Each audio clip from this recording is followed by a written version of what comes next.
지난주 공부한 것 중에 두 사람, 뭐 세 사람, 일단 밀레나 예첸스키라고 그 카프카의 연인이었죠. 끝까지 잊지 못했던 그 연인인데 하필이면 또 유부녀였단 말이죠. 19세기 말 20세기 초에 이제 그 세기 말적 그 상황에서 유부녀와의 그 사랑인데 이제 일부 사람들은 그들이 이제 육체관계까지 못 갔다 혹은 갔다. 뭐 근데 두 사람만 아는 얘기지 누가 알겠어요. 그런데 이제 나중에 처음에는 카프카가 적극적으로 이 밀레나에게 대시를 했는데 나중에 밀레나가 이제 카프카한테 대시를 하니까 가정을 잇는 남편이 있는 상태에서 카프카가 한 걸음 빼는 거죠. 그 지점만 놓고 보면 뭐예요? 찌질한 남자지.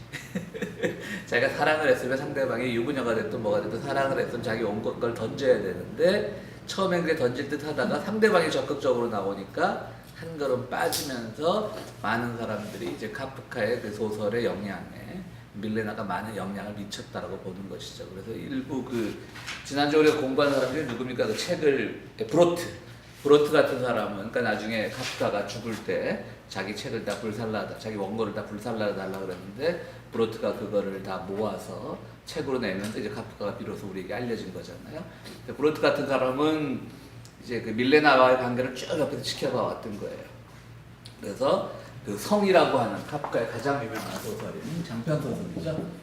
성이라고 하는 그 카프카의 걸 보면 그 소설을 보면 여러분 그 꽤 길어요. K라고 하는 주인공이 나와요. 카프카는 프라하에 살죠. 프라하 여행 가본 분들은 아시겠지만 그 프라하 성이 좀 이렇게 뭐 세상의 모든 성이 이 군사적 중요성 때문에 다 산 위에 있지만 어쨌든 프라하 성은 이렇게 산 위에 있어요. 뭐 돈 있으면 거기를 셔틀버스 타고 올라가면 되지만 또 우리 같은 배낭여행객은 거기를 또 걸어 올라가면 꽤 멀어요. 아스팔트 길에 더운데 또 추적추적 걸어 올라가면 그때 한번 제가 몇 년 전에 프라하 그 성을 기어 올라가다가 야 이거 올라가면서 카프카는 무슨 생각을 했을까? 그것도 이제 고민을 해봤어요. 근데 카프카의 소설은 오늘 우리가 2단원을 하는 건데요. 카프카의 소설은 모두가 그렇듯이 어떤 출구부재의 상황이라고 오늘 책에서 얘기를 해요. 요즘 우리가 조금 전에 뭐 한반도 정책도 얘기했지만 요즘 정치나 이런 한반도 정책 그래서 출구 전략이라는 말을 많이 쓰죠. 일을 벌였으면 대충 싸우는 척 하다가 출구 전략 그야말로 이제는 그만두고 나가야 될 이 계기를 마련해야 되는데 정치건 외교건 출구 전략을 잘 짜는 데 있는 것이죠. 그런데 이제 우리가 잠깐 북한 얘기가 나왔으니까 하는 말인데 북한의 출구 전략이라는 건 없어요. 북한은 항상 벼랑 끝 외교예요.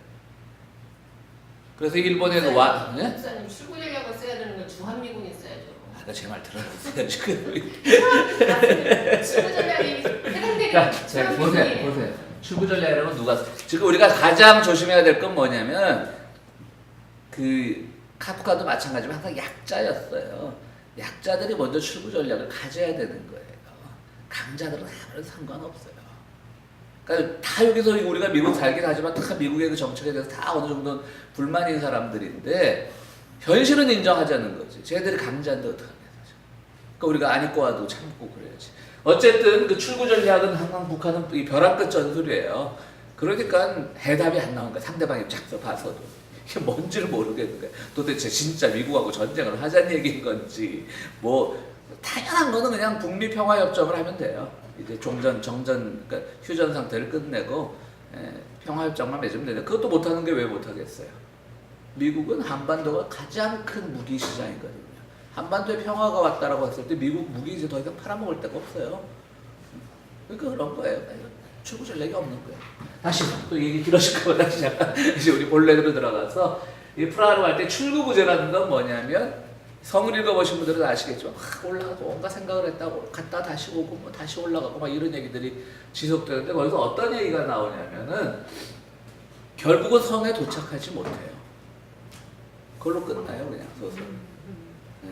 그러니까 목적이 없는 거예요. 근데 결국은 만약에 목적을 잃었다라고 하면 그래서 성에 들어가서 뭐 이제 K의 시점에서 뭐 성이 뭐 우리가 문학가가 아니니까 표현력이 좀 짧아도 이해를 하세요. 뭐 성이 좋았다. 성에서 내려보는 뭐 프라하는 아름다웠다. 그래서 내 고생 끝에 여기로 올라왔다. 뭐 이런 식으로 얘기를 했다면 오히려 오늘날의 프라하는 그렇고 그런 많은 작가 중에 하나가 됐을 수 있지만 결국은 가지 못해요. 이게 뭘 의미하냐면요. 결국은 세상에 존재하는 목적이라는 건 없다는 거죠. 목표라는 건 없다는 거예요. 그래서 뭐 이건 저 개인적이기도 하지만 저 개인의 심성이기도 하지만 저는 그래서 이런 뭐 성취 이론, 뭐 성공 이론가들 이런 사람들 저는 제일 싫어해요. 뭘 해야 이룰 수 있다. 안 이루면 되죠. 왜 꼭 고생해서 뭘 이루냐. 전혀 그런 입장이에요. 왜 뭘 안다는 듯이 떠들어놓고 그래. 좀 그래요. 여러분들 우리 한국의 그 이은상이라는 시인이 이은상이라고 있어요. 있어요. 시조 시인인데 그 사람이 쓴 것 중에 저런 시가 있어요. 우리 고등학교 때 국어교과서에 나오던 시가 뭐지? 고지가 바로 적인데 예서 말수는 없다. 그러니까 이제 6.25 때 이제 참전 그를 생각하죠. 이제 빨리 노산 이은상. 노산 이은상. 그 점령해야 될 고지가 바로 적인데 여기서 말수는 없다.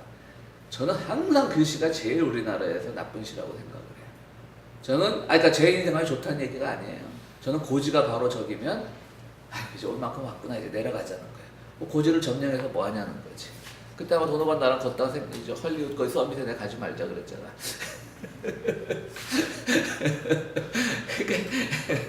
재밌죠 제가 사는 인생과 아니. 이번에는 내가 왕복 길이 아니라서 참 다행이네요. 그러니까 이제 이 카프카는 그런 거예요. 출구부재를 이제 생각했다니까 출구가 항상 없는. 그리고 이루어야 될 목표를 끝까지 이루고자 말겠다는 그런 욕망이 없는. 여러분들 우리 해밍웨이도 노벨 문학상을 받은 유명한 아주 뛰어난 작가지만 해밍웨이가 왜 톨스토이나 도스토옙스키보다 한 단계 아래인 작가로 평가가 되냐면 해밍웨이에는 항상 목표가 있어요. 노인과 바다에서 뭐예요? 자기가 큰 참치 다랑어를 잡아오다가 상어한테 다 뜯기잖아요. 며칠 만에 살뚝 끝에 큰 고기를 하나 잡아갖고 이제 온 가족이 며칠은 먹을 수 있겠구나 하고 부두에 돌아오니까 자기 배에서 이렇게 신선도를 유지하기 위해서 그냥 건져내지 않고 끌고 온 거 아니야 죽은 참치를. 그랬더니 이걸 상어가 다 잡아먹었잖아요. 뼈다귀만 남았죠. 그때 그 노인이 뭐라고 얘기합니까? 나는 내일 또 나간다. 교훈적이죠. 끊이지 않는 그 의지. 노인과 바다. 해밍웨이 소설이 좀 그런 게 있으니까. 그렇기 때문에 해밍웨이도 노벨 문학상까지 탔지만 사람들이 톨스토이나 도스토옙스키보다는 안 쳐주는 거예요. 왜? 성취주의자인 게 있어요. 그리고 또 뭡니까? 무기여 자리 거라.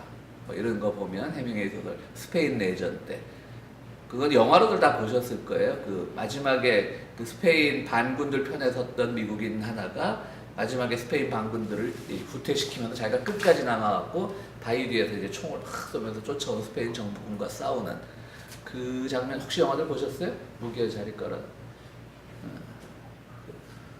그게 무기여 자리 거란가 또 하나 뭐였지 해밍웨이 소설 영화. 누구를 위해 그게 누구를 위하여 종을 울리나 내용이다 지금 내가 말하는. 그런 것처럼 해밍웨이 소설은 항상 뭔가를 성취를 하고 장엄한 죽음으로서 뭔가를 끝내려고 하는 그런 게 있다면 카프카는 그런 게 없다라고 하는 거죠. 그래서 항상 그는 번민과 그래서 카프카에스크라는 말이 단어가 있다고 합니다. 이제 신조어죠. 그래서 카프카적인 번뇌, 카프카적인 고민, 카프카적인 어떤 무질서 이런 것들을 의미하는 단어라고 하고요. 어쨌든 그래서 그 도르트라는 그 친구는 너무 이제 카프카의 문학을 또 너무 이렇게 하도 복잡한 그 여자 관계를 봐왔기 때문에 그 도르트라고 하는 그 친구는 이 성도 사실은 밀레나 예첸스키를 의미하는 거였다. 그래서 근데 그런 거는 주로 연애 소설이나 뭐 이런 거에서 여성을 성에 비유하는 게 많거든요. 저 성을 한번 무너뜨리고야 말 거야 내가 뭐 이런 식으로 약간 동양적인 표현인데 아마 도르트라는 사람이 그런 걸 어디서 알았는지 사실은 끝까지 목적을 달성하기 위해서 성을 찾아갔지만 결국은 들어가지 못하는. 그래서 이거는 밀레나 예첸스키와의 관계를 묘사한 소설이라고 이렇게 나름대로 문학 평론을 내렸던 겁니다. 그처럼 인생에 있어서 이제 밀레나 예첸스키가 굉장히 중요한 역할을 했고요. 그다음 브로트라고 하는 그 친구가 중요한 역할을 했고요. 또 하나 이제 우리가 질문을 그 전에 지금 질 들레즈라고 하는 프랑스 철학자가 있고요. 하나는 모리스 블랑쇼라고 하는, 이 사람은 철학자도 아닌데 그냥 정체불명의 학자예요. 주로 자기의 창작인 것보다는 남의 서평을 많이 썼어요. 서평가라고도 할 수 있죠.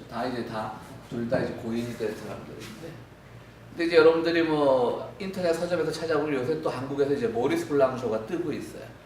근데 또 이제 모리스 블랑쇼가 뜨는데 책은 잘 안 팔려요. 왜냐면 또 엄청나게 어려워. 질 들레즈는 한 10년 전까지 엄청나게 떴어요. 그래서 한국에서 철학 쪽 한다는 사람은 들레즈 얘기 안 하면 안 됐어. 그 책은 많이 팔렸어. 근데 내가 보기에는 들레즈 책을 처음부터 끝까지 읽은 사람은 아무도 없을 거예요. 너무 어려워서. 자, 근데 왜 얘기를 하냐면 이 두 사람 다 카프카를 다뤘죠. 그래서 우리나라에도 번역되어 있는데 모리스 블랑쇼가 쓴 책은 뭐냐면 카프카에서 카프카에게로. 우리나라 말로 번역되어 있습니다. 이 책도 물론 저한테 있지만 모리스 블랑쇼의 딴 책도 저한테 한 서너 권이 있는데 저 역시 끝까지 읽은 건 한 권도 없습니다. 너무 어려워가지고 무슨 말 하지 뭐 프랑스 철학자들이 좀 패배 뽑아요 이렇게. 그냥 질 들레즈는 뭐 1000개의 고원, 기관 없는 신체 이런 책들을 많이 썼어요. 근데 질 들레즈는 카프카의 그 연구소가 뭐냐면 소수적 문학을 위하여인가 그래요.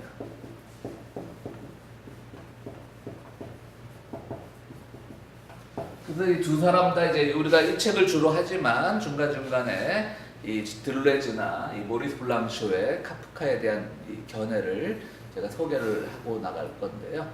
여기서 이제 모리스 블랑쇼가 제기한 질문이 하나 재밌는 게 있어요. 이 책에서. 카프카에서 카프카에게로. 자, 여러분들 한번 생각해 보세요.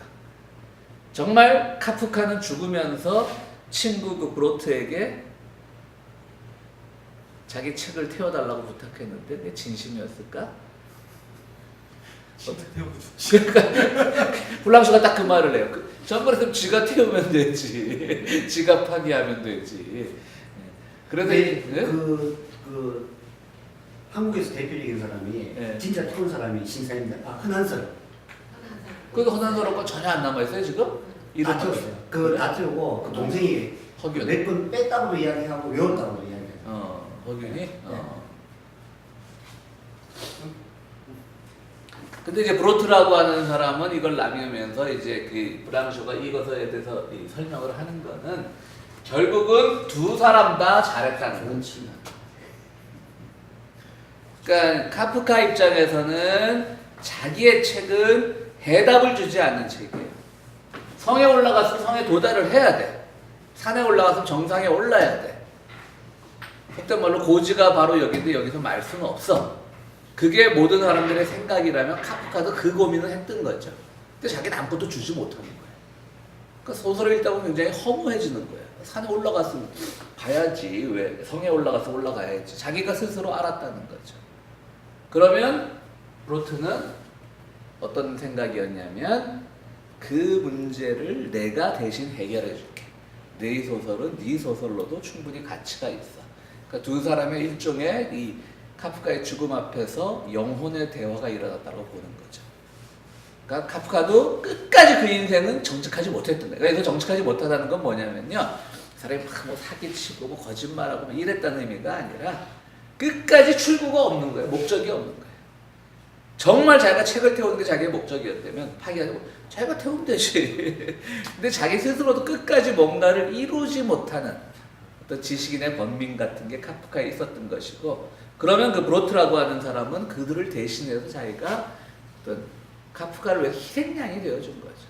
그래서 이제 이 블랑쇼는 뭐라고 얘기를 하냐면, 브로트가 예를 들어서 아까 이 성도 그 멜리나에 대한 그런 것을 은유화한 소설이다 이렇게 말할 때 많은 문학 비평가들이 브로트의 그 카프카 그 설명을 굉장히 천박하다고 봐요. 그 뛰어난 소설을 어떻게 이렇게 연애담 정도로 격화시키느냐라는 비판도 있지만 블랑쇼도 그 비판에 동의하지만 그러나 브로트에게는 그런 얘기를 쓸 만한 충분한 자격은 있다. 왜?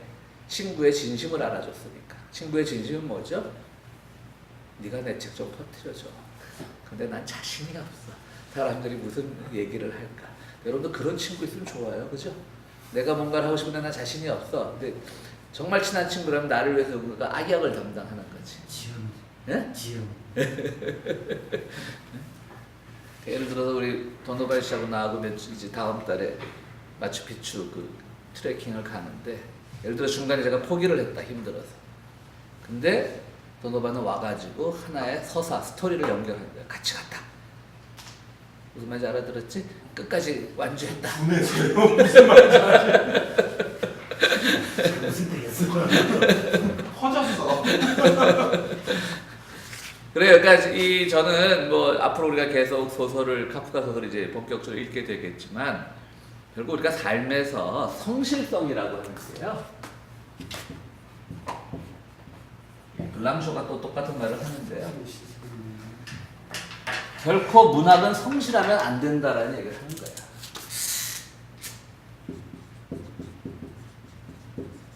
성실 좋죠. 우리 중고등학교 때 모든 급부는 다 성실이었잖아요. 근면 성실. 그게 어떤 의미일까요? 아까 정직한 거랑 똑같은 뜻이에요. 정직하지 말자 그러면 마치 그 사람이 뭐 카프가 대단한 사기를 치고 그랬던 것 같지만 정직이라고 하는 것은 하나의 목표가 있는 삶이에요. 그죠? 예를 들어서 우리가 뭐 정직한 땀을 흘려서 우리가 어느 정도 재화를 획득하는 거를 성실한 근로라고 얘기하잖아요. 그 자체는 결코 나쁜 게 아니죠. 그러나 그 자체는 나쁜 게 아니지만 그것은 그 사람의 창의력과 상상력을 거기에만 만족시켜버리는 거예요. 착하고 뭐 성실하고 이런 것들이에요. 아까 우리가 잠깐 뭐 한국의 어떤 3급 행정관이면 꽤 높은 직책이에요. 거기에 이제 어떤 탁현민이라고 하는 좀 공연 기획하는 사람이 이제 청와대 의전 비서관, 그러니까 모든 의례를 리추얼을 담당한 비서관으로 갔는데 이 3급 행정관은 청문회 대상이 아니에요. 장관이 아니니까 고위직이긴 하지만 보통 아마 3급 행정관 되려면은 행정고시 국구도 한 10년 정도 뭐 지나야지 행정관 될 거라고요. 그거에 비하면 이제 뭐 제야에 있던 친구에게 가니까 또 그런 걸 좀 많이 꼬아하는 사람들도 있죠. 행정고시고 정식으로 루트를 밟아 올라간 사람 입장에서 이 친구가 철이 없이 젊을 때 막 그냥 자기의 어떤 여성의 취향이나 이런 것들을 앞뒤 없이 제껴놨어. 보면 유치해요. 시비거리도 안 돼. 그리고 대부분의 남성들이요 다 거짓말이에요. 진짜로 경험해보지도 않은 얘기예요. 군대 갔다 온 남자들은 알아요. 진짜 군대 갔다 온 남자들은 알아. 그치? 내무반에서 일어나는 모든 얘기는 90%가 다 뻥이에요. 그건 또 마찬가지야. 또 누가 마찬가지냐? 한국에서 고향을 이북에 된 월남 가족들의 경험담도 전부 뻥이에요. 월남 가족들 보면 이북에서 부자 아니었던 사람이 없어. 다 부자였어. 빨갱이한테 재산 안 뺏긴 사람이었어. 다 그러면 여러분들 한국 전쟁에 기여한 가장 큰 공이 뭔지 아세요? 물론 민족의 비극이고 다시는 있어서는 안 될 거지만 가장 큰 공은 한국 사회에 본격적인 평등을 가져왔고 인구 이동을 가져왔다는 거예요. 사실은 우리가 평등이라는 게 일제에 의해 강요된 평등이잖아요. 신분제 철폐를 한 게 결국 일제에 의해서니까. 근데 그게 이루어지지 않았다고. 1930년대 한국에 형평사 운동이라는 게 있었어요. 이게 대단한 운동인데 아직도 형평사 운동에 대한 논문들이 많이 나오지 않다. 이게 뭐냐면 백정들의 자기해방 운동이었어요. 그럼 1910 우리가 법적으로 신분제가 그러니까 갑오공장 때인가? 네? 1800 갑오공장 때죠. 그렇죠. 그렇지만 잘 이루어지지 않다 결국 일본이 들어와서 강제적으로 다 한 거란 말이에요. 근데도 30년대까지 백정들이 유지가 됐다는 거죠. 그래서 이 백정들이 형평사 운동을 한다고요. 평등 운동을 한다고요. 그런데 그만큼 일제도 강압적으로 해도 왜냐하면 일제는 뭐 일부 귀족들은 친일 귀족들은 자기들이 키워줄 필요는 있지만 평등한 게 자기들은 다스리기가 쉽거든요. 예를 들어서 이 노예들이 평등하다고 생각을 해야지 국가 권력만 무서워하지 예전처럼 조선시대처럼 바로 자기의 주인을 두려워하거나 양반을 두려워하면 이 식민지 정책을 쓰기 어렵거든요. 그러니까 일제는 이걸 굉장히 이제 평등운동을, 계급 해방운동을 사실은 부끄러운 얘기지만 일제는 많이 우리에게 강요를 했죠. 그런데 형평사운동 같은 게 1930년대까지 지속됐다고 보면 굉장히 우리에서 신분해방이 늦었다는 거죠. 근데 전쟁이 나면서 오히려 그야말로 지역이 막 교차가 되고, 그리고 또 하나는 이제 신분제가 많이 해방이 되고, 그러니까 내려와서도 다 이북에서는 양반이었다고 그러죠. 양반이었고 다 재산 털렸다고. 혹시 월남 가족 주변에 한번 찾아오면 다 물어보세요. 그냥 막 물어보기 전에 이북에서 잘 사셨죠? 그럼 잘 살았지. 그러지. 우리 이북에서 노예 생활하다가 그냥 중공군이 때 내려와서 무서워서 피난왔어 그런 사람들은 없어. 노비 생활하다 왔던 사람 없어요. 다 양반이었고 다 천석군 이상이었고. 그리고 공통점이 뭐냐면은 네. 그 자녀들 있잖아요. 네. 뭐 한 50 이상 되면 그렇지. 50 정도밖에 안 됐으면 네. 자녀 아니 2세들 아니에요. 예. 그 사람들 왜 이렇게 빨갱이의 컴플렉스. 저희가 되게 심해요. 그러니까 지금의 가난이 만약에 아버지가 북한에 두고 재산을 못 가져와서 가난하다고 생각을 하는 거지. 아니 그거보다도 이제 얼마나 잔인했는지 응. 모른대요 저보고. 그러니까 자기도 경험해보지 진짜 그런 못하겠어. 이야기 많이 해요. 여러분들 그거 아시죠? 6.25 때 북한이 훨씬 더 많은 사람이 죽었던 거. 물론 그건 미군의 폭격이나 그런 것 때문이기도 하지만, 그리고 실제로 뭐 좀 이념적인 얘기로 가서 불편하실 분도 계실지 모르겠지만, 실제로 한국 전쟁 당시에 가장 사람들이 두려워했던 것은 뭐냐면 보도연맹 사건이었습니다. 보도연맹 사건이라는 건 뭐냐면 이승만 정부가 들어서서 혹시라도 좌익에 연루되었거나 그런 사람이 있으면 일단 우리가 리스트만 받아두는 거다 라고 해서 받았어요. 근데 뭐 해방 직후에는 우리가 좌익 운동이 많긴 많았으니까 물론 그런데 한 번쯤 가입원서 낸 사람들이 뭐 없지 않았겠죠. 꽤 됐긴 됐겠죠. 하지만 그렇게 또 많았겠어요. 그리고 또 영리한 사람들은 이승만이라고 하는 사람이 그걸 요구했을 때 실제로 좌익 단체에 가입했던 사람들이 그거를 자기 이름을 등록을 안 한다고요. 자기한테 나중에 피해. 그러니까 참 한국 사회는 그러다 보면 항상 가난한 민중들만 당한 거예요. 그러니까 정부에서는 이걸 빨리 또 위에서는 막 독촉을 할 거 아니에요. 빨리 왜 온데 주변에 빨갱이 투성인데 왜 이렇게 빨갱이들이 자수를 안 해. 그러니까 각 하층 조직에서는 뭐냐면 면단위 조직에서는 밀가루 한 포대 주는 거예요. 가난할 때가 사람들이 밀가루 한 포대 먹고 나 빨갱이 무슨 뭐 건국준비위원회 한때 가입했었다. 뭐. 그냥 가서 거예요. 국가에서 용서해 준다 그러니까 이름만 올리면. 근데 전쟁이 나니까 이 사람들을 자기들이 빨갱이라고 거짓말로 만들어 놓고 착각을 스스로 진짜로 빨갱이라고 믿으면서 끌어다가 학살을 하는 거죠. 그게 심지어는 지금 이 공식 자료상으로 한 만여 명이 희생된 걸로 나오는데요. 제야 사학자들에 의하면 심지어는 거의 100만까지도 갔다고 보는 사람들도 있어요. 그러니까 남쪽에 의해서 남쪽이 죽임을 당한 거예요. 이제 목표로 다시 가면요. 정직한 인생을 살지 말자, 성실하지 말자. 장기병 신의 가훈이 정직하지 말자잖아요. 거짓말 잘했어요. 거짓말 잘하자. 걸리지 말자. 그런 가훈 안 해. 그것도 거짓말일 수 있어. 자, 그러니까 뭐냐면 이거는요. 문학을 성실하면 안 된다라고 하는 말은 자기의 상상력을 제한하지 말자는 말이에요. 자기의 상상력을 제한하지 말고 어떤 세상에 만들어 놓은 법칙. 당연하죠. 우리가 뭐 성공을 바란다면 성공하기 위해서는 당연히 정직한 땀을 흘려야 되는 것이고 그 자체를 탓할 수 없지만 적어도 세상은 그 이상의 것이라고 하는 것이죠. 자, 여러분들 또 하나 얘기가 나오면 자, 영남하고 호남이요. 사실은 영남은 산악지형이 많아가지고요. 그렇게 큰 평원이 없습니다. 평원이 없어요. 그러니까 신분제가 없어진 다음에 사람들에게 어떤 생각이냐면 내가 몇 년 죽도록 고생하면 논 한마지기는 가질 수 있는 거예요. 정말 더러운 걸 다 보고 막 참아내고 머슴살이하고 뭐 이러면 논들이 규모가 크지 않으니까 그야말로 노력하면 되는 문화였어요. 무슨 말씀인지 아시겠죠? 그러니까 영남은 노력하면 되는 문화였어요.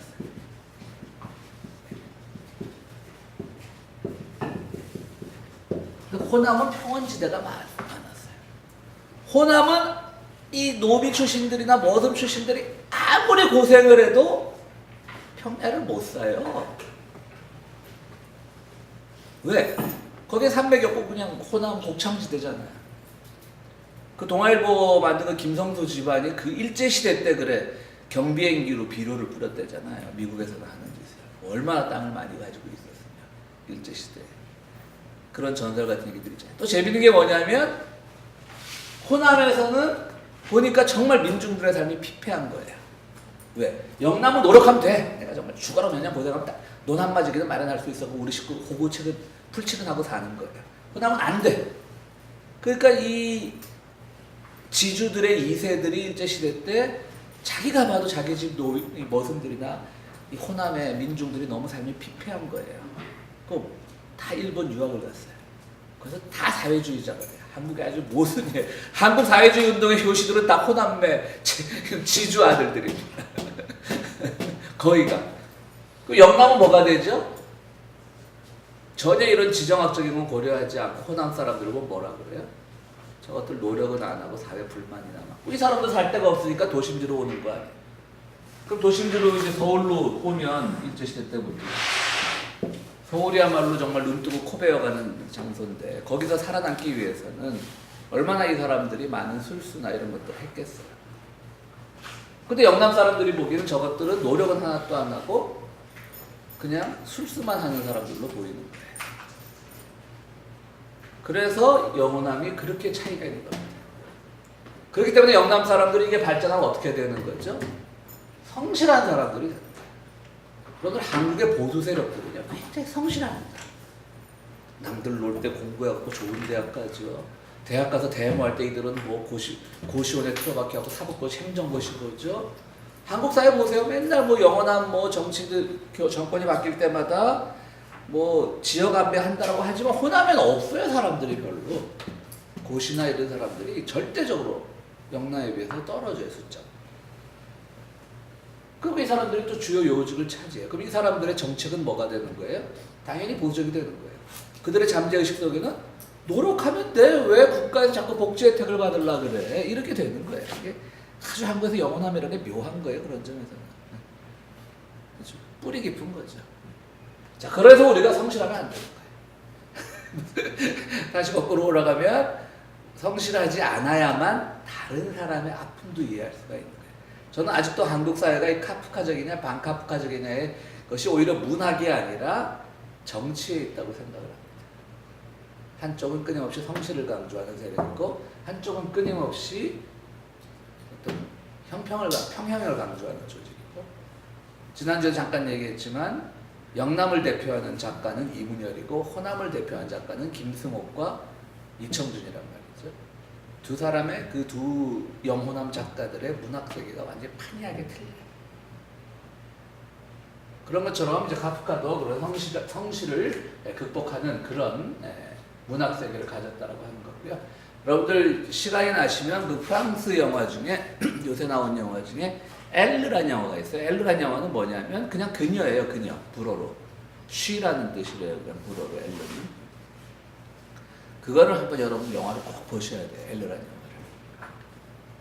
영화를. 영화는요. 그 맨 처음에 미국 영화로 만들려고 그랬는데요. 미국의 뭐 네로라는 배우들이 다 그 역을 거부를 했대요. 별로 그 영화를 봤는데 그 야한 장면이 나오지도 않아요. 그냥 여자 강간당하는 장면이 나오는데 야한 장면도 나오지 않는데 그럼에도 불구하고 뭐 굉장히 노출 연기를 잘했던 미국의 중년 여배우들이 다 거절해요. 결국 프랑스 배우를 고용을 해서 그 배우 이름이 뭐더라? 하여튼 그 영화를 만들었는데 그 영화가 어떤 영화냐면요. 첫 장면은 막 여성의 신음소리로 시작을 해요. 암전이 된 상태에서.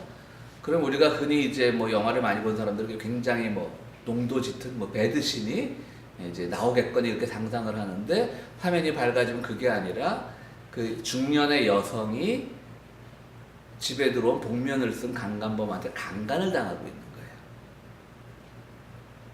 자, 그러면 그 다음 영화 진행은 어떻게 돼야 되겠어요? 여성은 요즘은 예전에 한국 여성들은 정말 그런 일을 당해도 뭐 속된 말로 시집 못 갈까봐 쉬시겠지만 요즘도 한국 신문 보면 이제는 그런 거 다 신고하더라고요. 굉장히 긍정적으로 변화되는 거죠. 그 프랑스 같은 나라는 당연히 신고하겠죠. 근데 신고를 안 해요, 여성이. 그리고 자기가 범인을 찾아 나서는 거예요. 근데 복면을 썼으니까 누구도 몰라. 그러니까 자기가 이제 분명히 자기는 면식범의 소행이란 걸 어느 정도 감을 잡고 이 사람이 게임 회사의 사장인데 여성이 자기 회사에서 자기한테 반기를 든 남자 부하 직원 뭐 아니면 이혼한 전 남편 뭐 이런 식으로 이렇게 막 이제 좁혀 나가다가 나중에는 누구냐면 건너집에 사는 남성이 범인이에요.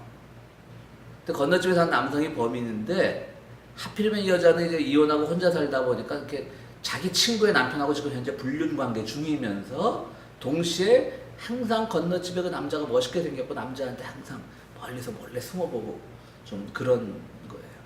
근데 그 남자가 범인인 거예요. 근데 범인 이제 한 번은 칼로 찔러갖고 여자가 남자 속이 이제 관통을 대요. 칼인지 뭐 펜으로. 그래갖고 이제 아파할 때 이제 복면을 벗기니까 바로 압축사는 사람인 거야. 근데 신고를 안 해요. 그래서 영화는 이제 나중에 보셔야 되니까 이제 스포일러는 생략을 하고 제가 왜 그 영화를 꼭 보라 그러시냐면 왜 미국 배우들이 그 역할을 마다했겠어요? 굉장히 오해 소지가 있는 영화예요, 이 영화는. 왜 남성들, 아까도 남성들의 그 마초, 잘못된 마초 근성을 얘기했지만 남성들이 가진 폭력성 중에 하나가 뭐냐면 여성들은 원치 않는 성관계를 할 때 싫어하는 척하지만 실제로 내심은 좋아한다라고 하는 남성들의 그릇된 신화가 있어요. 그런 신화들을 뭐 남성들은 여성들도 많이 들어보셨죠. 남성들이 그 그릇된 신화를 가지고 있는 거예요. 원치 않는 성관계를 해서 여성들이 막 반항을 해도 실제로 내심은 좋아한다라고 하는 강간범들이 대부분 그런 그릇된 신화에 빠져 있죠. 그게 왜 그러냐면 그 영화가 왜 위험한 영화냐면 자칫 그런 거를 조장한 영화일 수 있어요. 여성주의 영화인데 여성의 입장에서 영화를 만든 게 아니라 얼핏 보면 정말 그런 강간을 뭐 정당화하고 진짜 강간을 당했을 때 여성들이 좋아한다라는 생각을 당연히 영화는 그런 주제가 아닌데 그런 오해의 소지가 있는 영화예요. 그래서 제가 그 영화를 보면서 역시 프랑스는 한국에서 만약 그런 영화를 만들었다면 여성단체로부터 엄청난 비난을 받을 거라. 미국도 마찬가지야. 그러니까 미국의 내로를 하는 배우들이 그 역을 안 맡은 거예요. 조금 한국이나 미국이 어떤 사고의 수준이 낮은 거죠. 이 영화는 그런 영화가 아닌 거예요. 이 영화는 한 여성이 사회와 어떻게 관계 맺는 방식 그리고 사회를 어떻게 극복해 나가는 방식인 거예요. 그러니까 영화를 보시면 아시겠지만 왜 이 여성이 경찰에 고발하지 않나가 나와요. 어릴 때부터 언론이나 경찰로부터 피해를 받았던 트라우마가 있는 사람이었어요. 어쨌든 그 문제를 풀어나가는 과정에서 아까 제가 성실하면 안 된다는 것이 결국 이거는 성실이란 말을 우리가 인과관계라고 한번 바꿔보자고요. 인과관계에 집착한 모든 우리가 사고나 생각은요 굉장히 위험할 수 있어요. 영남적 사고일 수 있어요. 한국으로 대로 노력하면 된다. 노력해도 안 되는 사람이 있고요. 뺑뺑이 놀다가 성공하는 사람도 있어요. 그 1차 대전 당시에 왜 독일에 엄청난 인플레가 닥쳤을 때 유명한 얘기 있잖아요. 형은 열심히 돈을 모았는데 인플레가 뭐 그때 뭐 마르크화가 막 1000대 1 자고 나면 2000배로 떨어지고 막 그랬잖아요. 근데 동생은 맨날 술 먹고 술병만 모았더니 나중에 술병을 갖다 팔았더니 동생 그런 얘기 들어보셨죠? 우리 고등학교 때 선생들이 그런 얘기를 했지. 그때 교훈적이지 않은 얘기인데 그런 거예요. 그러니까 세상은 인과관계대로 흐르지 않는다는 거예요. 한 여성이 강간을 당해서는 당연히 신고를 하고 그것으로부터 문제를 풀어나가야 되는데 이 여성은 또 당연히 나중에 법인을 알아서 그 사람을 고발을 해야 되는데 이 여성은 딱 강간 첫날 당한 날 그 다음날 병원에 가가지고 성병 검사를 받고 그리고 왜 얼굴을 이렇게 구타를 당했냐고 사람들이 물어보니까 넘어졌다고 거짓말을 하면서 자기 방식대로 풀어나가는데 나중에 그런 범인을 잡았으면 또 우리가 상상하는 건 어디예요? 범인을 응징하거나 죽이거나 뭐 그때 가서 경찰에 고발하거나 그래야 되는데 또 그러지 않아요. 또 묘한 눈빛을 교환을 해요. 그러니까 굉장히 불순한 영화 같아요. 보면 배우들이 여자 배우들이 이거 잘못 연기했다가는 다 인기 떨어지지. 근데 그거는 그런 불순한 영화라기보다는 세상이 말하는 그런 인과관계에 따라서 문제를 해결해 나가지 않을 수도 있다라고 하는 그래서 새로운 걸 제시한 거죠. 어떻게 보면 굉장히 그 영화를 보면서는 카프카적이라고 느꼈어요. 자기만의 출구부재지만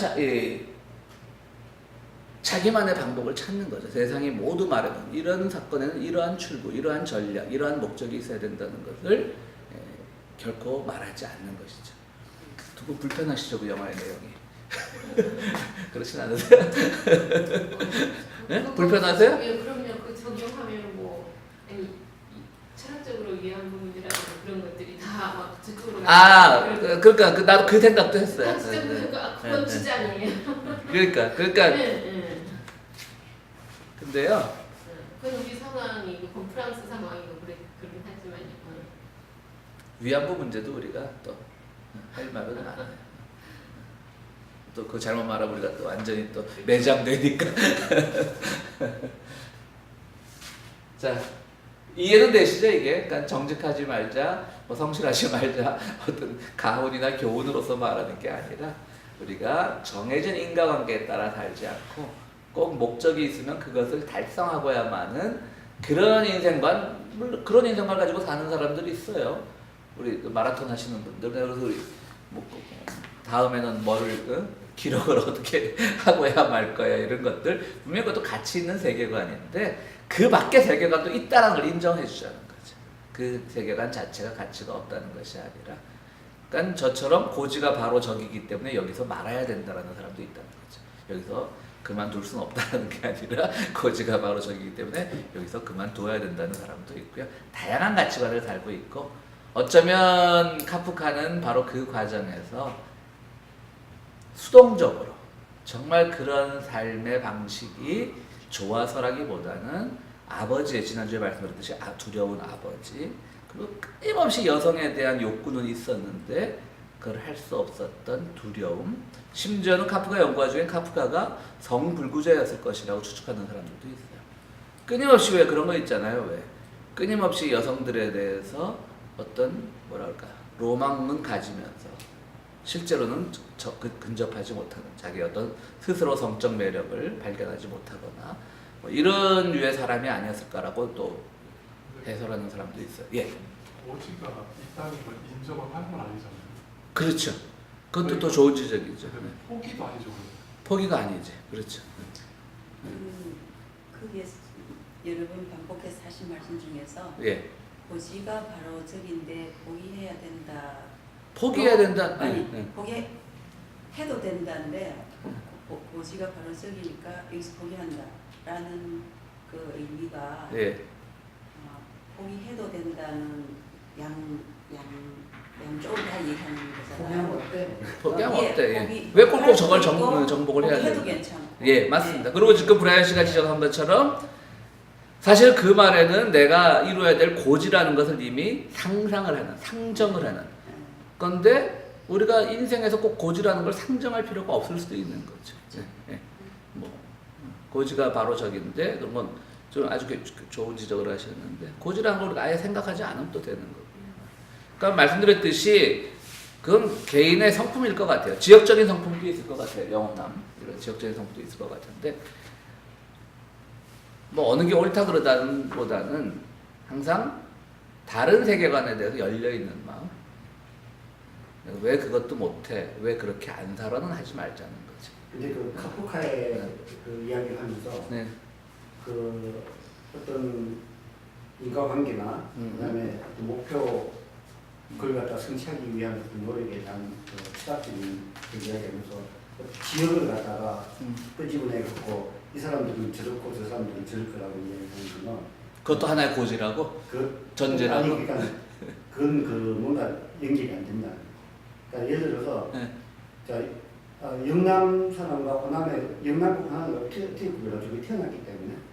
그렇지. 근데 지금은 또 달라요. 지금은 지정학적 차이가 근데 무슨 의미가 지금 있겠어? 말씀하신 그 호남 사람들이 서울에 와가지고 네. 그 어떻게 뭐 비친한 삶을 살고 그다음에 그 밑바닥을 형성하고, 그거는 굉장히 근대 와갖고. 그렇지. 근데 일제 때부터 시작했거든. 아니 일제 때 이후에 일제 때도 그 사람들이 못 올라갔어요. 그래요? 잘 생각해봐요. 일제 때 호남 사람들이 서울로 못 왔다고? 못 왔다니까요. 그러니까 그 영남 사람들도 서울에 서울에 있는 서울시 사람만 장례식 아니면 서울 갈 생각을 예. 못했어요.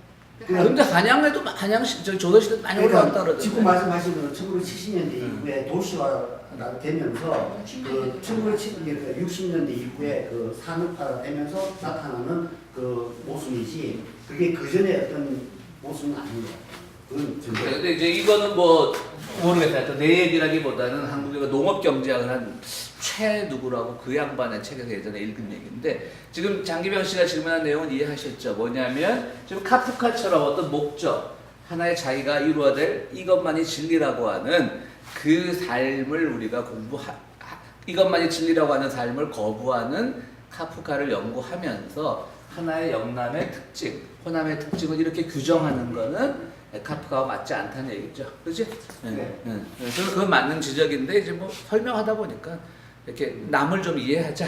뭐 그런 식으로 이해 받아주시면 되겠어요. 그래서 영남 가기 위해서 근데 그렇죠. 일제 때도 아주 없었던 건 아니고요. 그 산업화 시대 때만큼 이렇게 막 홍수처럼 이렇게 달 네. 고향화 뭐 그런 건 아니었어요. 근데 이제 대신 우리 왜 북청 물장수 같은 시 같은 것도 보면 북청에서 온 사람들 물장수하고 그런 거 그렇지. 있잖아. 그런 식으로 여러 가지 그 뭐 보면 인력 끄는 근데 이제 제가 이제 이 구분을 어느 책에서가 건 읽은 아니지. 이 구분을 좋아하는 게 뭐냐면 하여튼 저는 근데 기병 씨도 마찬가지일 텐데 우리 뭐 여기 사만다 씨도 있고 우리처럼 영남을 배경으로 자란 사람들은요 저는 그래요. 우리 부모는 덜한 편이었어요. 영남 사람인데. 근데 우리 어릴 때부터 호남에 대한 욕을 너무 듣고 자라놓으니까 죄의식이 있어요. 왜 그때 그걸 반박하지 못했을까? 그러니까 계속 나는 그게 어떤 죄의식처럼 내 자리에 있어요. 그러니까 집안에서 아무런 이유 없이 호남을 폄하한 그것을 반박하지 못했던. 그렇기 때문에 아마 내가 영원한 문제에 더 천착하는지도 모르겠지. 그거에 대해서 간단하게 이야기하면 부산은 그게 있었어요. 왜냐하면은 대구가 더 심했네, 자기 아니, 고향이.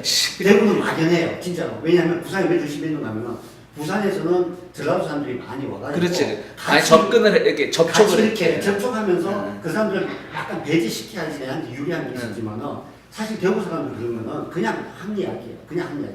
그래서 나 근데 대구로 장가가는데 대구가 약간 더 심하던데 뭐. 그냥 우리 부산 부모한테 부산 그런 이야기 우리 부모는 부산이고 대구로 장가. 네.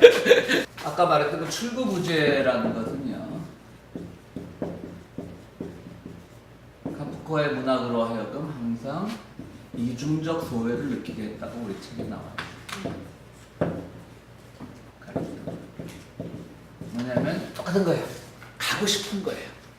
성에 도달하고 싶은 거예요. 근데 도달할 자신이 없을 수도 있고 말했듯이 그 도달한 후에 이후의 행적이 자신이 없을 수도 있고.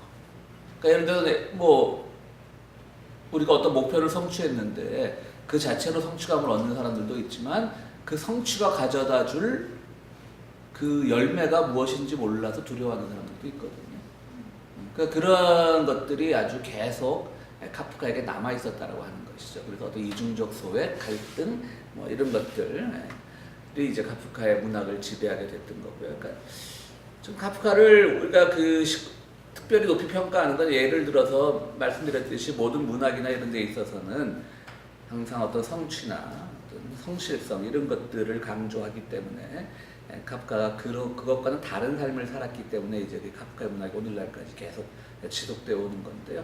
어떻게 보면 좀 속된 말로 좀 찌질한 면도 없잖아 있었던 사람 같아요. 그냥 아버지의 그늘로부터 못 벗어나고 여성 편력에 있어서 마초적으로 확 여성을 휘어잡을 만한 그런 용기도 없었고 늘 좋아하다가 상대방이 다가오면 슬쩍 도망가는 그런 삶이 있었고 두 번째 이제 여기서 우리 교재에 나와 있는 바로 에로스와 테나토스.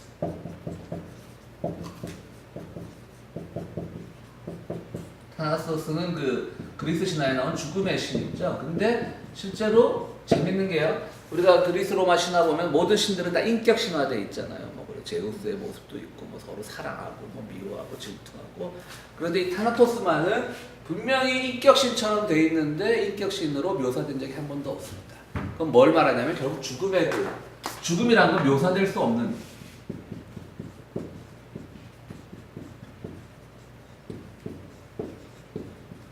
구사될 수 없는 상태라는 것을 옛날 이미 신화의 시대에서도 파악하고 있었다고 하는 거죠. 그런데 카프카를 지배하던 두 가지가 바로 에로스와 타나토스였다고 얘기를 합니다. 하나는 여성에 대한 끊임없는 정념적인 열정적인 사랑, 일종의 유욕을 포함한 사랑. 그러니까 뭐 카프카에게는 우리가 흔히 말하는 뭐 그 앙드레지드 소설에 나오는 그런 아주 순수한 플라토닉한 사랑 이런 게 없어요. 그냥 솔직한 거예요. 막 그 편지들도 보면 뭐 그냥 그 자기 어떤 유격적인 욕망. 심지어는 여기 우리 책에도 몇 번 그 편지 소개되는데 요즘에 그런 편지를 만약에 연애 편지로 쓰면 썰렁하다고 그 딱 뺨따기 여성한테 뺨따기 맞게 좋은 그런 내용들도 있어요. 막 아주 썰렁하게 이런 거지 뭐. 당신을 만나고 온 그날 나는 잠을 못 이뤘습니다. 이런 식의 아주 유치한 그런 표현들도 있었는데 어쨌든 그 에로스가 그에게는 끝까지 만족이 안 됐던 거죠. 에로스가 그에게 끝까지 만족이 안 됐던 것이고 그래서 그는 그것에서 그 실패를 타나토스로 찾는 것, 죽음을 찾았던 겁니다. 그래서 카프카에게 있어서 문학은 뭐 만족할 만한 죽음을 위한 수단이 된다.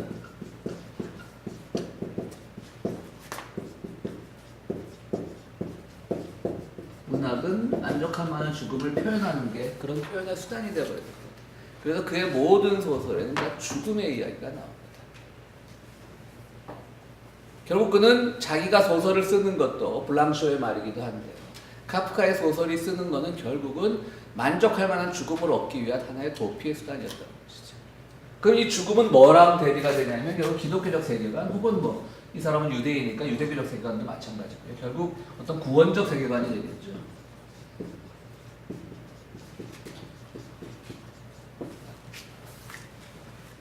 구원적 세계관이 되겠죠. 그러니까 어떤 구원적 세계관에 대한 거부인 동시에 니체가 신은 죽었다라고 말하면서 스스로 자기 구원의 방법을 찾았던 것처럼 카프카는 그 죽음을 오히려 하나의 구원적 세계관에 대비되는 자기만의 구원으로 생각을 했다는 것이죠. 그래서 문학을 하는 것들도 바로 이런 자기만의 구원으로서의 죽음을 찾아가는 작업이었다는 거예요. 그러니까 이제 뭐 우리들도 나이가 들어가니까 죽음의 문제를 생각하게 되는데요. 너무 어릴 때부터 카프카는 20대, 뭐 일찍 죽기 요절하기도 했지만 20대, 30대부터 자기의 죽음의 문제를 생각을 하면서 이 죽음만이 나에게 구원을 가져다 준다는 그런 생각이 있었다라고 하는 것이죠. 그래서 카프카의 문학을 또 정리할 때 바로 어떤 에로스와 타나토스가 두 가지 굉장히 역할을 대립되는 역할을 한 거죠. 에로스는 뭐죠?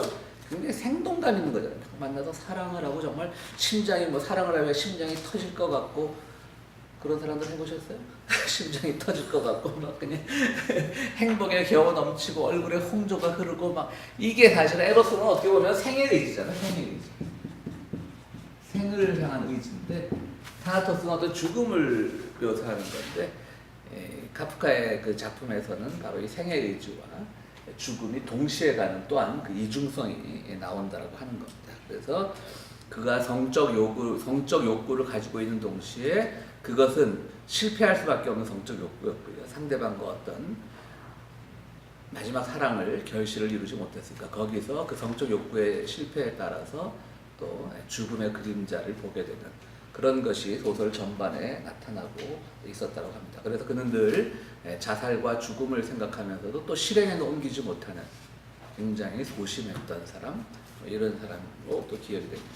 또 우리 교재 2단원의 이제 3장에 보면 조금 우리 한국 분이 쓰신 이 책에서 박병화라고 하는 분이 지금 이 책에서 조금 이제 3장이 좀 우리 요즘 말로 오버를 해주세요.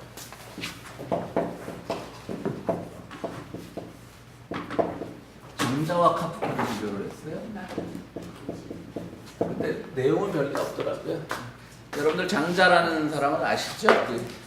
우리가 이제 노자의 도덕경, 그러니까 노자의 도덕경부터 81편으로 돼 있어서 하나의 시가 되기 때문에 참 재밌는 게요. 우리 예전에 석사과정에 동양철학 공부하고 그럴 때 노자는 다 원전으로 읽습니다.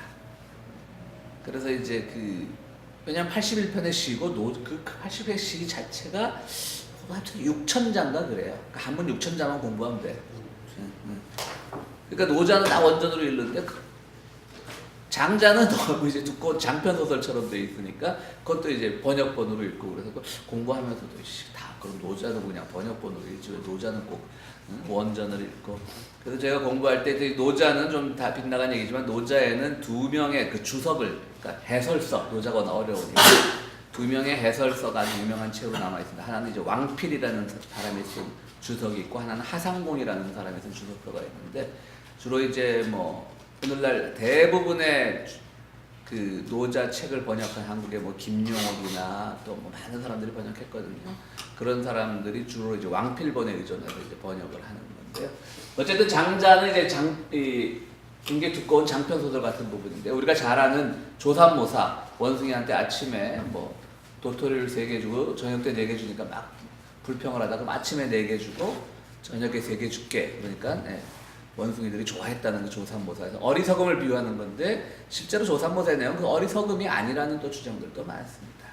인간의 기준은 항상 달라질 수 있다는 걸 표현했다는 그런 얘기도 있고요. 또 하나의 그 장자에서 가장 유명한 게 그 호접몽이라는 거죠. 호접몽, 그 나비의 꿈을 꾼 겁니다. 아시죠? 장자 호접몽 유명한 이야기입니다.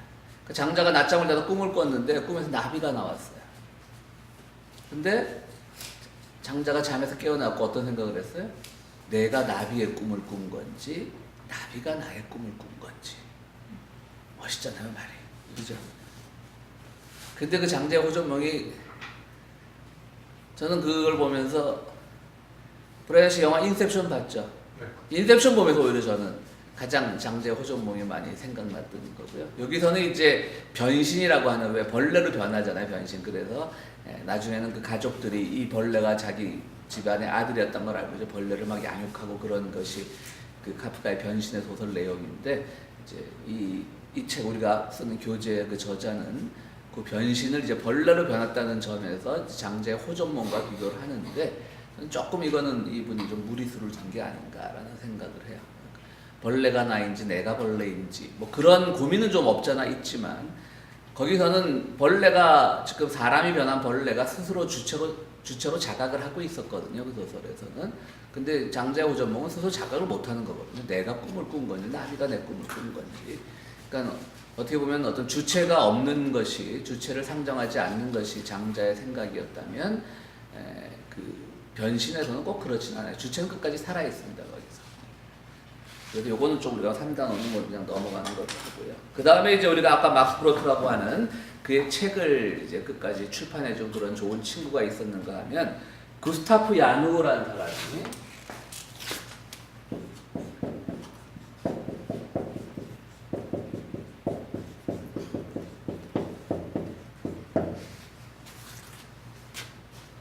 구스타프 야누라고 하는 사람이 또 18살 때부터 카프카를 멘토로 삼고 카프카를 쫓아다니면서 그가 하는 말을 다 기록을 했다고 합니다. 그러니까 그때는 참 할 일들이 없었나 봐요.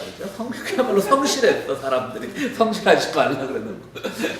구스타프 야누가 그거를 해서 이제 또 구스타프 야누의 그 기록이 굉장히 중요하고 구스타프 야누의 그가 나중에는 뭐 카프카도 일찍 죽고 하니까 내가 뭐 멘토 하나 잘못했겠나 보다 그렇게 생각하고 이제 그 자기가 정리했던 책이 어딘지 잊고 있다가 나중에 이제 브로트 때문에 카프카가 이제 문학계에서 유명해지니까 그 야누도 자기가 썼던 그 모든 원고를 몇 년에 걸쳐서 찾으러 다녔답니다. 결국 그걸 발견하고 그것을 기초로 해서 이제 전기를 썼고요. 그 야누의 전기도 매우 유명한 것으로 알려져 있습니다.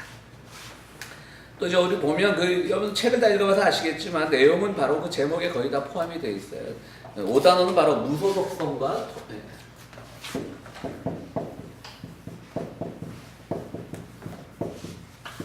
소통부재. 결국 소통부재라고 하는 건 아버지와의 소통부재가 있었을 것이고요.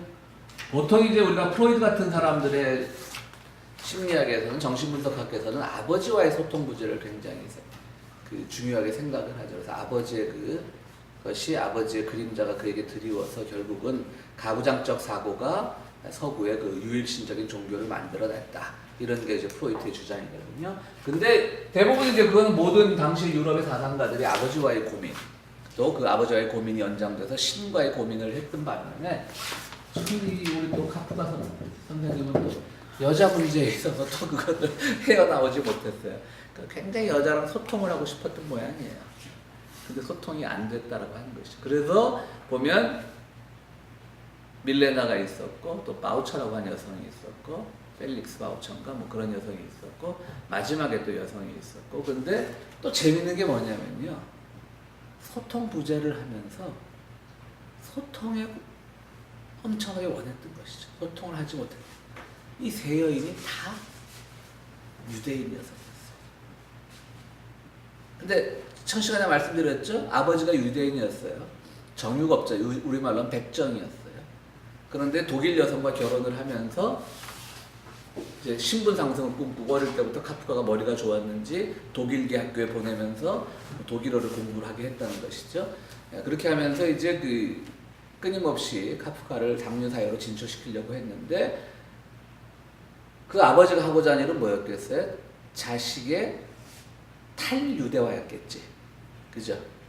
그러니까 우리가 유대인들에 대한 신화도 없애야 돼요. 여러분들 그 유대인들은 다 민족의식이 강하고 뭐 그러는데 그렇지 않아요. 다 먹고 살기 급급한 사람들이에요. 여러분 그 얘기 유명한 얘기 그거 조작된 거 아시죠?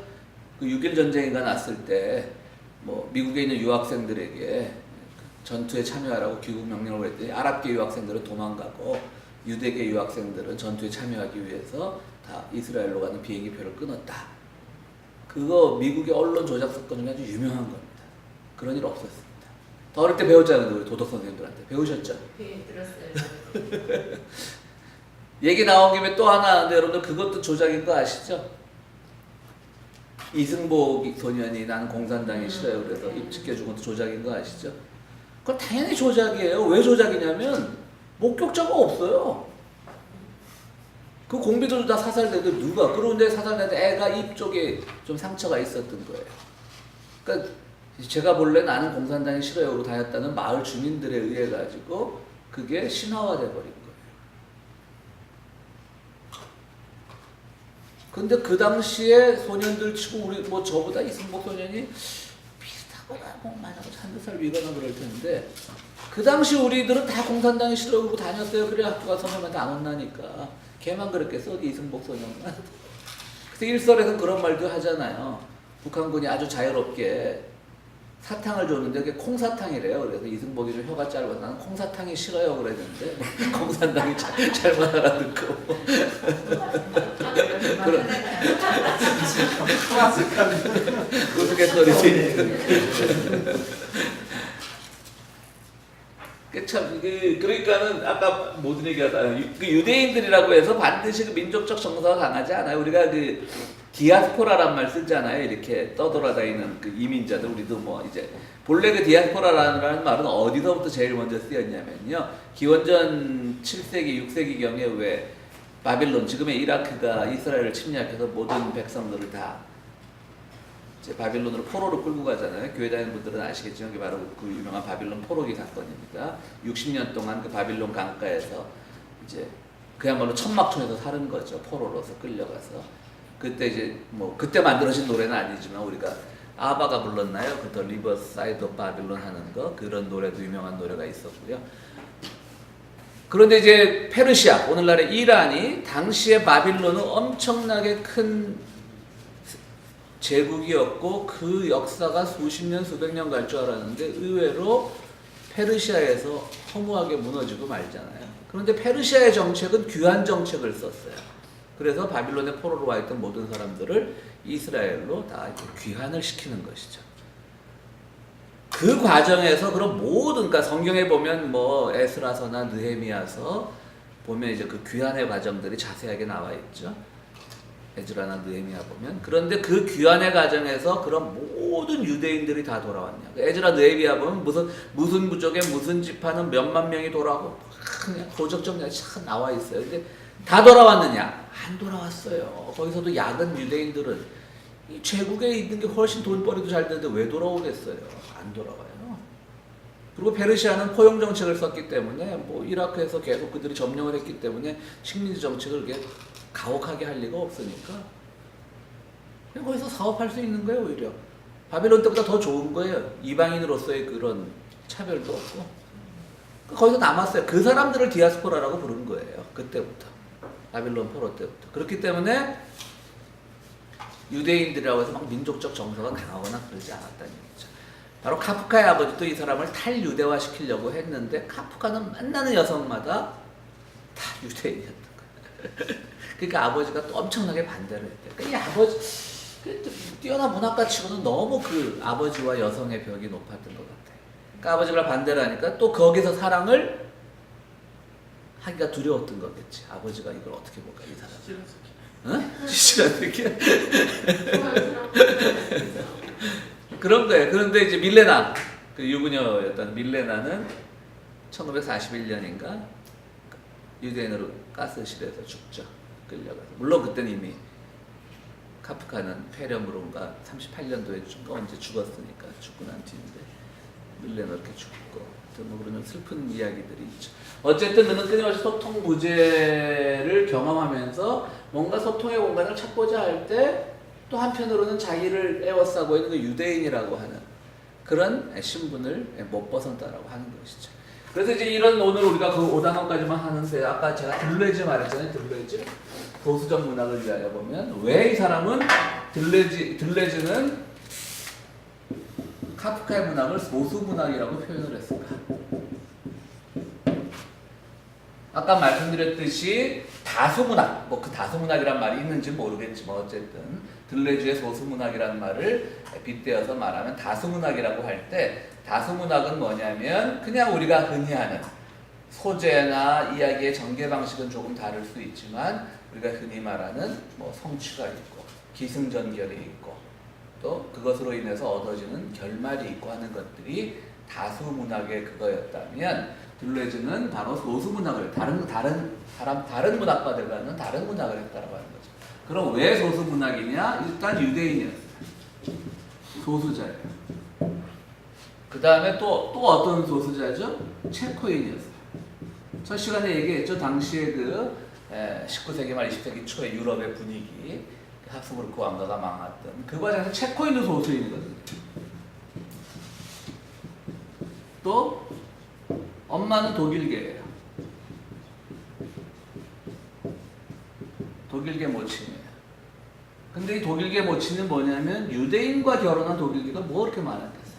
그때는 물론 히틀러의 등장 전이지만 유대인에 대한 인식은 항상 유럽에서 안 좋았거든요.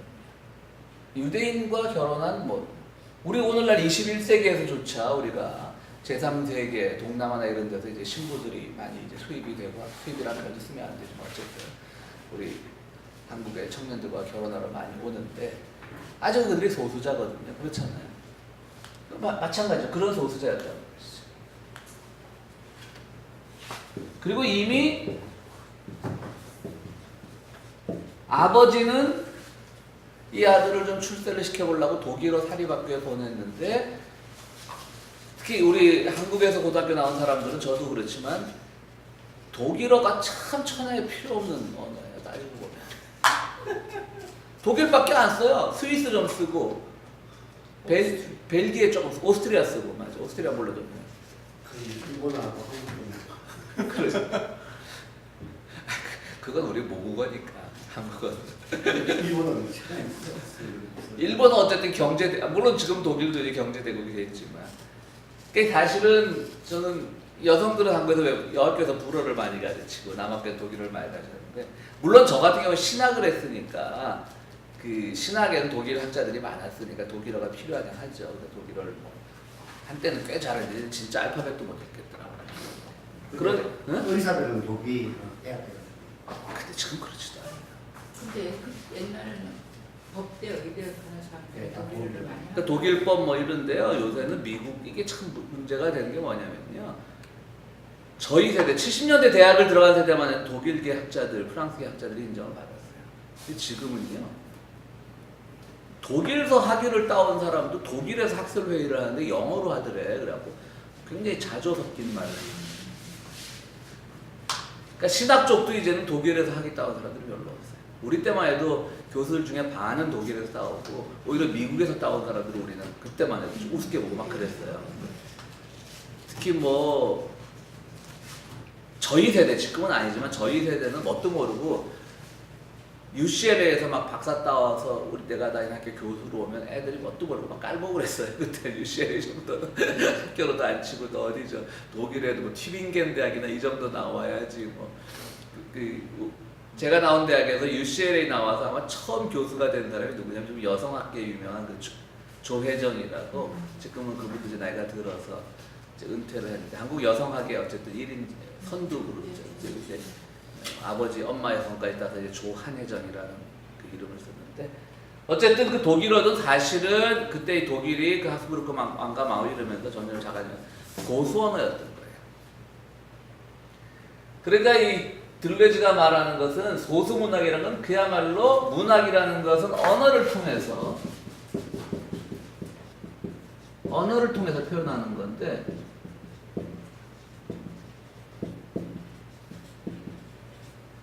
들레즈 말에 따르면 카프카에게는 언어를 통해 표현할 만한 아무것도 있지 않았다는 거지. 다 필요 없는 거야. 유대인도 필요 없고 체코인도 필요 없고, 아무리 엄마가 독일이라고 한쪽 피는 아버지 피는 유대인이니까 무시당하고, 뭐 독일어 잘해봤자 뭐. 그렇다고 뭐 체코원들 잘했겠어요. 독일 학교를 다녔는데. 아무런 저런 게 없었다는 거죠. 그래서 들레즈는 뭐라고 얘기하냐면 카프카의 문학은 표현이 아니라 외침이라고 말해요. 단말마적인 외침. 외침이 뭐예요? 나 여기 있어! 나 살려줘! 그런 거죠. 그런 외침을 카프카는 얘기를 했다라고 하는 것이 이제 들레즈의 주장입니다. 그래서 이 카프카의 문학은 우리가 이제 오늘은 5단원까지만 했는데요. 뭐 나누고 싶은 말씀들 있으세요? 혹시 그 카프카 문학을 예. 심리학적 측면에서 조명한 책이나 그 논문이 있어요? 뭐 있긴 있는데 한국어로 번역된 건 없더라고요. 제가 이거 준비하면서 꽤 많은 책들을 봤는데 네. 별로 이렇게 있는 것 같지는 않다. 근데 그때 당시에 독일어가 예. 소수 언어였어요. 합스부르크가가 망하면서 이제 그 소수 언어라기보다는 이미 퇴락하고 있는 언어인 거죠. 근데 지금 이제 오늘 그 강의 내용 중에서 예. 그 카프카가 그 여성을 대하는 그 자세나 예. 그 문학적인 내용 스토리는 굉장히 그 퍼스널리티 디스오더 쪽으로 만약에 본다면 예. 굉장히 그 좀 심각한 어떤 그 체화된 예. 퍼스널리티가 있었던 걸로 보여요. 그렇죠. 그러니까 그 이제 avoidance personality disorder 같으면 그게 어쩌면 내가 열망하면서도 가까이 가지 못하고 또는 어쩌다 한번 터치가 되었어도 그 네거티브한 그 어떤 그 피드백 때문에 예. 굉장히 두려워하고 끝내는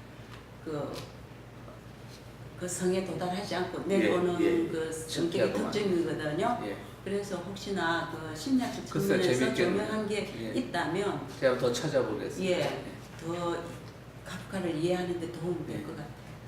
근데 이제 우리가 뭐 카프카 문학을 아직 다 정리하지 않았지만 지금까지 보면 아까 도노반 씨 얘기처럼 찌질한 면도 없잖아 있고 디스오더된 면도 없잖아 있는데, 어쨌든 문학사에서는 그런 것들이 또 하나의 큰 열매가 되어서 카프카를 이제 천재적인 작가로 표현을 하고 있는 거죠. 그러니까 어찌 보면 그 자기의 그 어떤 디자인을 절제하면서 예. 써온 그 작품이니까 예. 우리한테 더 많이 그렇죠. 그런 건 있겠죠. 자기 뭐 속된 표현이면 자기와의 싸움 뭐 이런 예. 것들. 근데 동서양을 막론하고 전통 사회에서 남녀 관계는 요즘처럼은 아니잖아요. 이런 카프카적인 경향이 많이 나타나지 않았을까요? 그 시대로 되돌아가 보진 않았지만. 근데 또 유럽은 아무래도 동양사회보다는 좀 빠르지 않았을까요? 그래도 그 아무리 유럽이라도 뭐 합스부르크 왕가 그 올라가서 얼마 되지도 않고 그래서 그런 것들이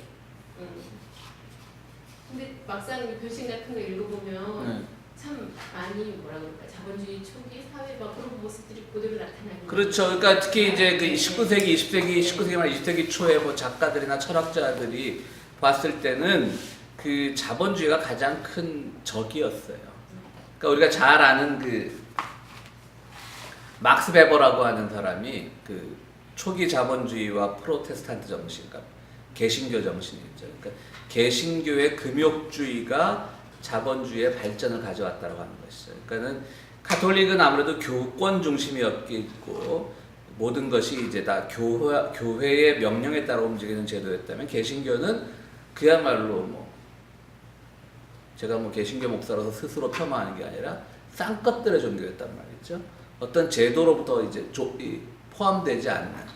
그러다 보니까 그들이 살아남는 유일한 방법은 뭐냐면 교회의 가르침과는 다른, 내 스스로 살아남기 위해서 뭘 해야 되냐면 금욕해야 되고 절제해야 되는 거예요. 그러니까 이런 것들이 자본주의 정신을 가져왔다는 거죠. 그러면 셰익스피어의 그 베니스의 상인 같은 데 나오는 그 베네치아 왕국이 그렇게 막 활발했을 때, 그때 그거는 자본주의가 아니냐, 이제 그런 질문을 하는 것이죠. 근데 그거는 자본주의가 아니라고 얘기를 하는 것이죠. 그래서 일종의 그거는 돈만 아는 천민자본주의라고 얘기를 하는 거예요. 자본주의라고 표현하지는 않아요. 자본주의로 표현하진 않지. 그러니까 이제 후대에서 그걸 분석을 할 때, 그 당시는 뭐 자본 캐피탈리즘이란 말 자체가 없었으니까. 그러니까 정말 사람의 살을 뭐 베니스의 상인에 나오는 것처럼 뭐 돈 빌려간 사람한테 살점을 띄고 그럴 때 뭐 지혜로운 재판관이 그 살점만 띄어가라, 뭐 피는 흘리지 않게 해라, 뭐 이런 얘기들. 다 그런 것들이. 그런데 이제 그게 개신교가 발전을 하면서 오히려 또 개신교가 유럽 사회에서 카톨릭과 서로 경쟁하는 거에 살아남는 방법은 금욕하고 절제하고 근면하고 성실한 것밖에 없었거든요. 근데 카프카가 보던 세계는 이 사람은 성실과 근면과 그런 것과는 거리가 먼 사람인데, 그것이 가져오는 자본주의의 모순이 오히려 자본주의의 장점이라고 할 수 있는 것이 그에게는 자본주의의 모순으로 나타났을 수도 있어요. 노력하기 싫은 거죠. 근데 오늘 보면요, 오늘 우리가 대부분 그 자본주의의 모순을 지적하는 사람들, 저 같은 사람이 어떤 사람이에요? 솔직히 말하면 자본주의 질서에 편성해서 살아갈 자신이 없는 사람들이에요. 뭐 특별히 가진 재주도 없고, 내가 뭐 땀을 흘려서 일해가지고 뭐 부를 축적할 만한 능력도 없고. 그럼 자본주의의 모순을 얘기하는 거지. 이제. 그러니까 모든 사람은 다 그 자기의 삶의 자리에서부터 모든 게 시작이 되는 거고요. 그래서 이제 거기다 이제 칼 막스가 나왔잖아요. 자본주의를 비판하면서 칼 막스가 나와서 사회 구조, 역사라고 하는 것은 결국은 어떤 신적인 질서, 역사라고 하는 것이 끌어온 것이 아니라 민중 간의 갈등, 계급의 갈등이 역사를 이끌어오는 동력이 됐다라고 말을 하게 되는 것이죠. 그러니까 사회가 또 막 거칠어지고, 이미 카프카가 생전에 있을 때 1917년 러시아에서는 민중혁명, 볼셰비키 혁명이 일어났단 말이에요. 그러니까 거기서 또 사회주의를 열망하자니, 제가 보니까 카프카는 당대의 다른 철학자들과는 달리 사회주의에 대한 열망을 할 만한 사람도 아니었던 것 같아요. 그러니까 카프카가 사회주의의 어떤 지식을 갖고 있었는지도 뭐 정확히 알려진 바는 없지만 그러진 않았던 것 같아요. 그 과정에서 또 누가 나타났냐면 그 유명한, 갑자기 왜 스페인에서 죽은 사람 누구야? 청산가리 먹고 죽은 사람. 발터 베냐민이 나타나는 거죠. 발터 베냐민이 나타나가지고, 또 발터 베냐민은 자본주의 모순을 비판하면서도 사회에 흐르는 그런 사회가 가지고 있는 전통, 문화, 이런 것들이, 그러니까 상부구조, 인간의 하부구조, 내가 어떻게 먹고 살고 뭘 어떻게 살고가 중요한 것이 아니라 우리가 그동안 믿어왔던 종교, 문화, 이런 것들도 역사 발전의 원동력으로 어느 정도 작동할 수 있다라고 하는 것을 또 이제 발터 베냐민이 얘기를 했던 거고요. 그러니까 카프카는 이제 그런 시기에 살면서 많은 고민을 했겠죠.